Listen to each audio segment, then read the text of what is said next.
ফুলহার নদী ভাঙন কবলিত এলাকা পরিদর্শনে এসে বিক্ষোভের মুখে পড়লেন মন্ত্রী অব ভিডিও। হাতে লাঠি নিয়ে মন্ত্রী অব ভিডিওকে তাড়া করলেন গ্রামের মহিলারা। নৌকায় উঠে প্রাণ বাঁচালেন তারা। ঘটনাটি ঘটেছে রবিবার দুপুরে মালদহের হরিশ্চন্দ্রপুর 2 নম্বর ব্লকের ইসলামপুর গ্রাম পঞ্চায়েতের রশিদপুর গ্রামে। রবিবার দুপুরে নদী ভাঙন কবলিত রশিদপুর এলাকা পরিদর্শনে আসেন রাজ্যের প্রতিমন্ত্রী তাজমুল হোসেন, হরিশ্চন্দ্রপুর 2 নম্বর ব্লকের ভিডিও তাপস কুমার পাল সহ প্রশাসনিক কর্মকর্তারা। ভাঙন পরিদর্শন শেষে গ্রামবাসীরা বিক্ষোভ দেখাতে শুরু করেন। তড়িঘড়ি মন্ত্রী ও ভিডিওকে নৌকা করে অন্যত্র নিয়ে যাওয়া হয়।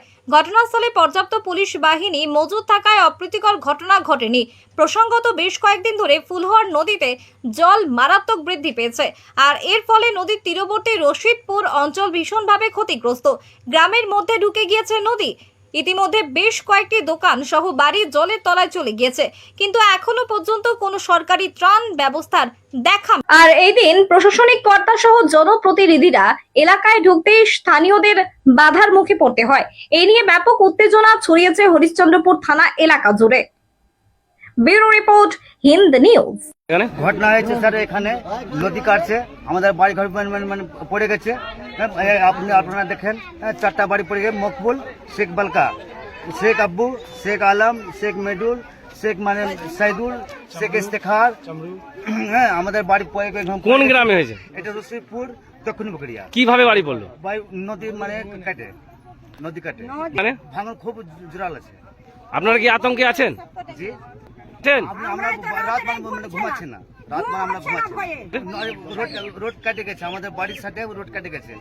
2টা বাড়ি পড়ে গেছে এখন, মানে 3টা বাড়ি এখন মানে পড়বে। কোন কোন গ্রামে ভাঙন হচ্ছে? আমাদের রশিদপুর, দক্ষিণ কোরিয়া, এটা মানে গোবরাঘাট, এখন বেশি মানে ব্যবস্থা করতে। আপনার নাম? আমার নাম শেখ আলম, বাড়ি রশিদপুর, দক্ষিণ কোরিয়া। আজকে আমরা রশিদপুর গ্রামে গেছিলাম। ইসলামপুর গ্রাম পঞ্চায়েতের অধীন রশিদপুর একটা গ্রাম আছে। সেই রশিদপুর গ্রাম এবং উত্তর ভাকুরিয়া, রশিদপুর, কাওয়াডোল, মিরপাড়া, ঘারাইয়া, এই বিচ্ছিন্ন এলাকা। যে রশিদপুর গ্রামে এমন অবস্থা আছে, ইরিগেশন ডিপার্টমেন্টকে আমরা বারবার বলেছি এবং ইরিগেশন ডিপার্টমেন্ট কিছুটা কাজ করেছে। ইরিগেশন ডিপার্টমেন্টকে আরও বলবো যে খুব যুদ্ধকালীন কাজটা করতে, যেন আমরা তৎক্ষণাৎ আমরা যেন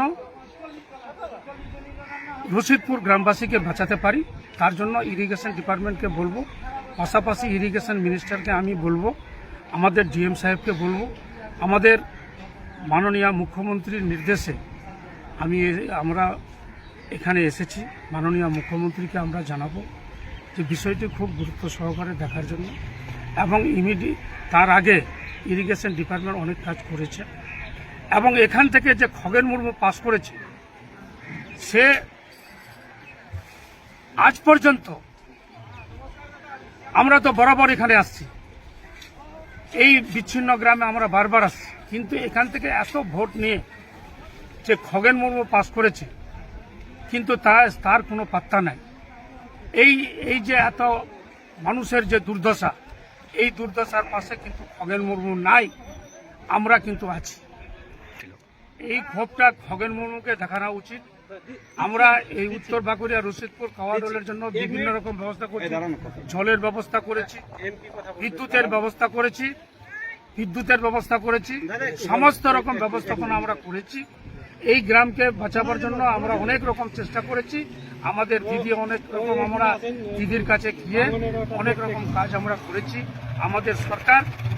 আমাদের সরকার বারবার এই কাজগুলো করছে। প্রায় 20-25টা বাড়ি পড়েছে। এখন আমরা বিডিও সাহেব, আমাদের কর্মাধ্যক্ষ, ডিএমডিসি সবাই এসেছিল, সভাপতি এসেছিল। আজকে আমরা সবার সাথে ভিজিটটা করলাম এবং ওদেরকে আশ্বাস দিলাম যে আপনারা নিশ্চিন্তে থাকুন, আপনাদের পাশে আমাদের সরকার। রশিদপুরে ভাঙনের খবর পেয়েছি, তো ওটা আমরা সবাই মিলে দেখতে আসলাম। আমাদের সাথে অনারেবল এমএস স্যার আছেন, আমার পঞ্চায়েত সমিতি সবাই আমরা মোটামুটি চলে এসেছি এখানে। তো আমরা এখানে পরিস্থিতি দেখলাম, মানুষের সাথে কথা বললাম, সাধারণ মানুষের সাথে ওদের প্রয়োজনের কথা শুনলাম, সেই অনুযায়ী ব্যবস্থা নেব। আর যা পরিস্থিতি দেখলাম সেটা আমরা কি করা যায় না করা যায় আমি আমার হায়ার অথরিটির সাথে কথা বলব। তো সেটা নিয়ে আপনাদের কি বক্তব্য? ওদের ক্ষোভের কথা শুনলাম, ওদের খুব জাস্টিফাইড, এবং সেটাকে ওই যে বললাম যে কী করা যাবে না করা যাবে, কারণ এখানে যে কাজের যা কাজ করা যাবে সেটা তো শুধু আমাদের পঞ্চায়েত সমিতি বা আমাদের পক্ষে তো সম্ভব না।